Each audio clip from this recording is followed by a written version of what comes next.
जीवन का सत्य तो होता है अभी और यहीं, क्योंकि अभी और यहीं ये जीवन का स्वभाव होता है। जीवन यहीं पर होता है। आप जीवन के केंद्र को ढूंढो, कहाँ पर जीवन श्वास ले रहा होता है, कहाँ पर जीवन पनप रहा होता है। आप देखो, आप पाओगे जीवन अभी और यहीं के क्षण में जीवन तो हो रहा होता है। यहीं पर उसकी श्वास चल रही होती है, यहीं पर हवा चल रही होती है, यहीं पर किरणें, सूरज की किरणें उग रही होती है, यहीं पर सभी कुछ हो रहा होता है। आवाज़ भी अभी यहीं पर आ रही होती है। तो जीवन जो होता है उसका केंद्र वो होता है वर्तमान के क्षण में या अभी और यहीं।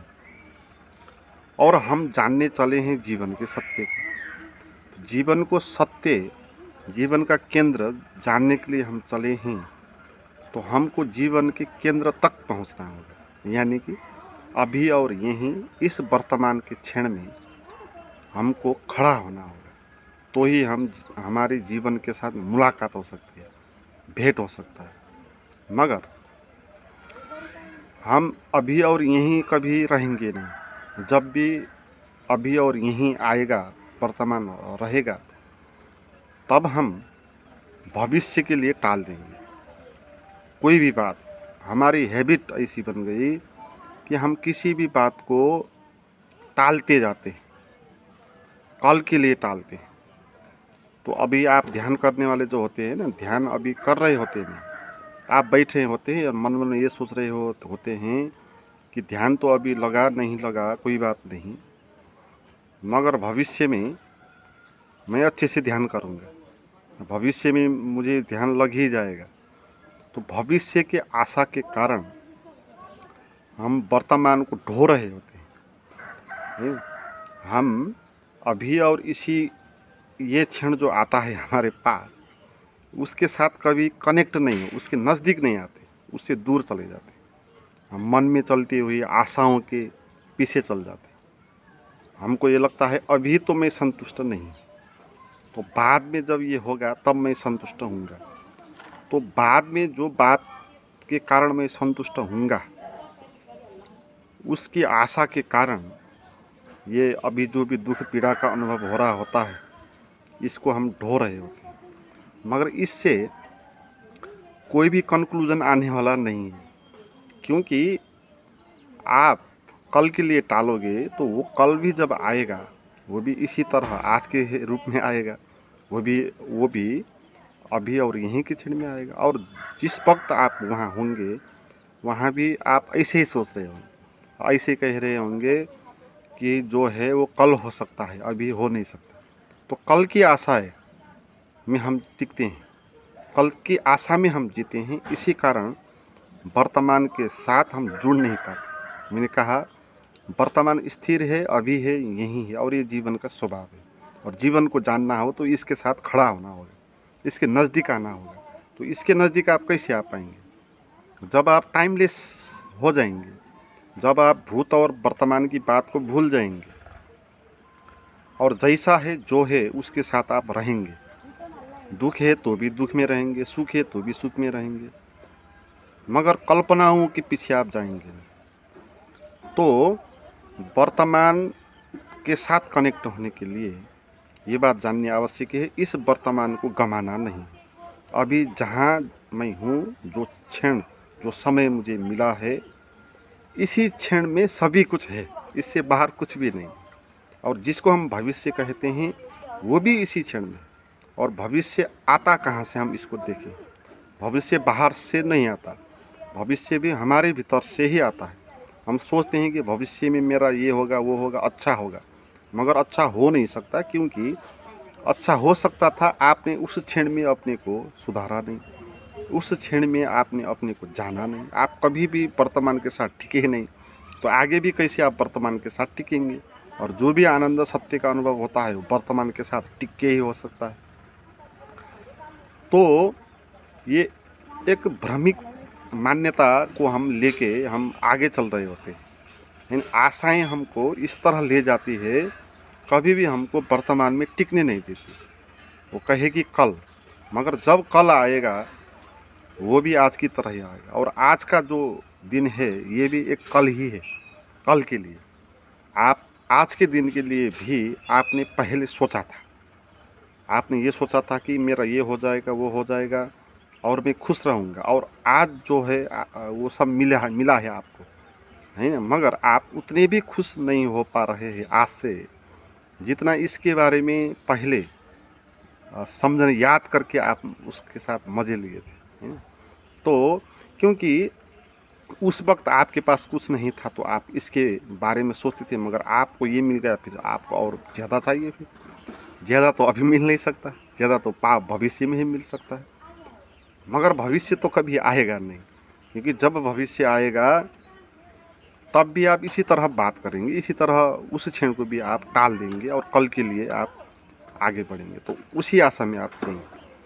तो इस कारण से तो आपको कभी भी सत्य या ज्ञान का ध्यान का अनुभव हो नहीं सकता। इसलिए बुद्धिमानी यही है, जितनी जल्दी हो इस बात को समझना है कि वर्तमान के साथ ही सत्संग करना है। वर्तमान ही हमारा गुरु है और कोई गुरु नहीं।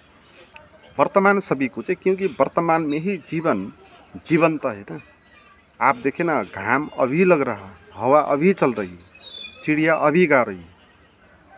न भूतकाल का कोई घाम यहाँ लग रहा है, न भविष्य काल का हवा कोई यहाँ चल रहा है। तो हवा के लिए न भूत है न भविष्य है, वो सदा चलती रहती है वर्तमान के। तो ये सत्य है, ये केंद्र है ना ये। तो हमारे भीतर भी एक ऐसा ही रुका हुआ अस्तित्व है, समय है। तो उसको समझना है। तो उसको समझने के लिए भी आपको टिकना होगा। तो आप टिकेंगे कैसे? पहले बात तो ये जानेंगे कि ये आशा को आप गिरा देंगे, आशा को बीच में नहीं लाएंगे, क्योंकि आशा आपको भरमाती है। वो कल कभी आने वाला नहीं है, इसलिए कुछ हो सकता है तो अभी हो सकता है या कभी भी नहीं हो सकता। तो इस तरह आपको निर्णय करना है और अभी के साथ रहना। और अभी के साथ आप रह जाएंगे, क्योंकि भविष्य के बारे में आप सोचेंगे नहीं।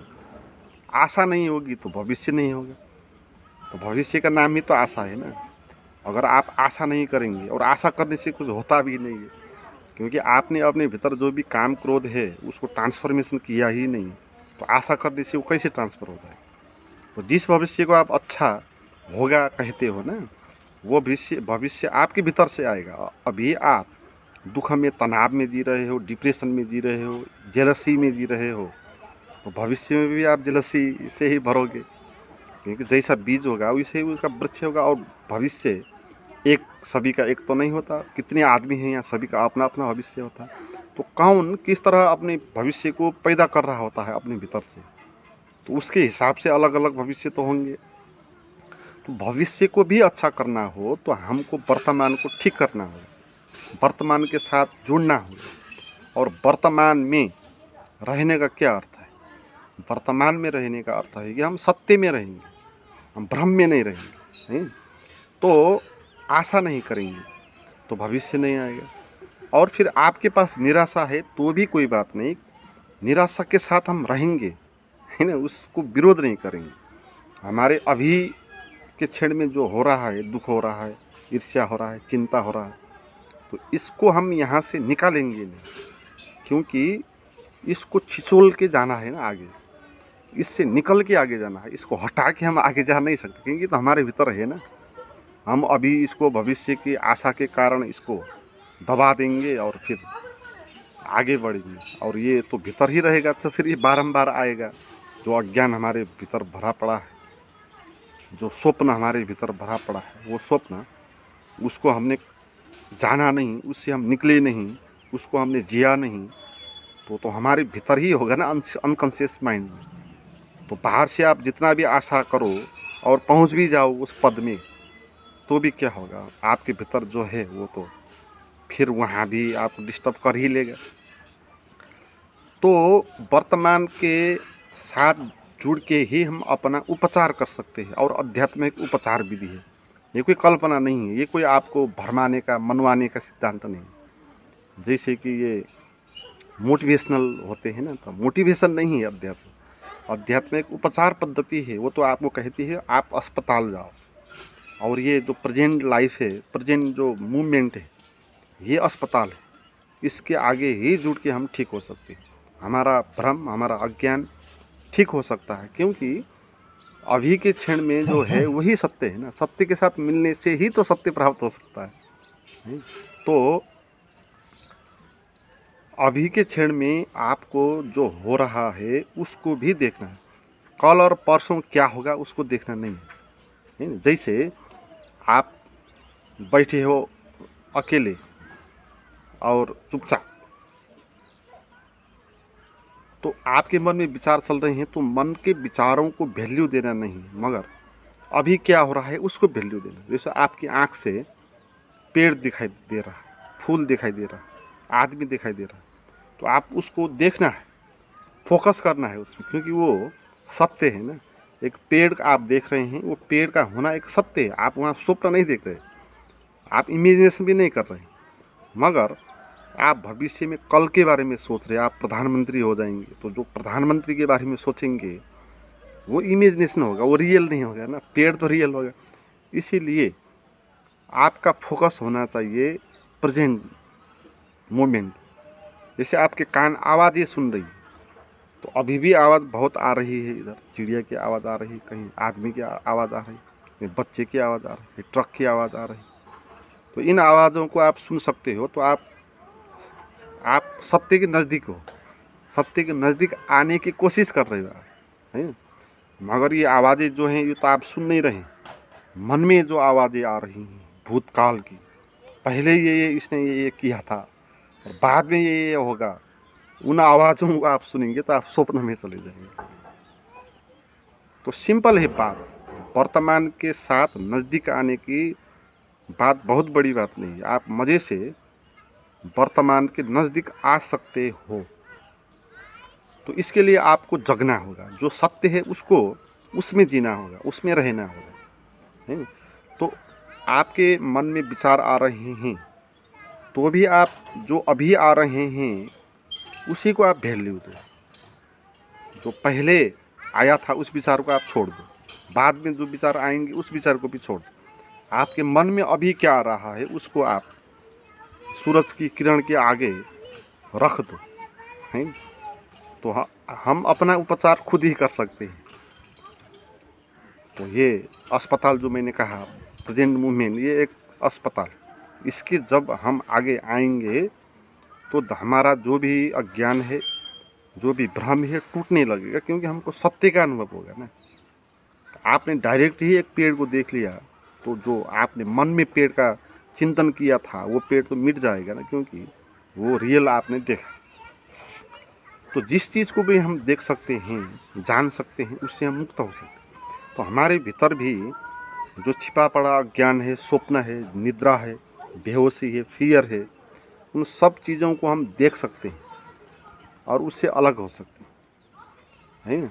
जो बात हमने जानी नहीं वो बात हमको उलझाती रहती है। जैसे कोई एक डब्बा है आपके पास, अनूठी डब्बा है, तो उसके भीतर कुछ भी हो सकता है, आपने उसको खोला नहीं है, तो आप उसके बारे में चिंतन मनन करेंगे, आपको रात भर नींद भी नहीं ले सकते कि क्या हो सकता है उस डब्बे में, वो आपको परेशान करती रहेगी। मगर जब आप उस डब्बे को खोल के देखेंगे भीतर क्या क्या है, खुद ही देख लेंगे, तो फिर आप उसके भीतर क्या है ये चिंतन आपके भीतर नहीं आएगा, क्योंकि जान ही लिया तो बात ही ख़त्म हो गई। ऐसा ही अपने को भी हमने जान ही लिया, सत्य को भी हमने जान ही लिया, वर्तमान में ही जो हम जान सकते हैं, जो मैंने कहा, तो बात ही ख़त्म हो जाएगी। फिर जो भी हमारा स्वप्न है, दुख है, चिंता है, तनाव है, वो सब एकदम से नदारत हो जाएंगे। तो आप एक बिल्कुल आनंद, ब्लिस, सुंदर, सौंदर्य में अस्तित्व का आप बोध करेंगे। तो वो बोध आप प्रेजेंट मूवमेंट भी कर सकते हैं। तो इसके लिए आपको प्रेजेंट मूवमेंट में बैठने के लिए भी थोड़ा गाइडेंस आवश्यक है, क्योंकि हमारी आदत ये पड़ गई कि हम रुक ही नहीं सकते, हम चलते फिरते रहते, एक बार भी हम टिक कर रह नहीं सकते हैं।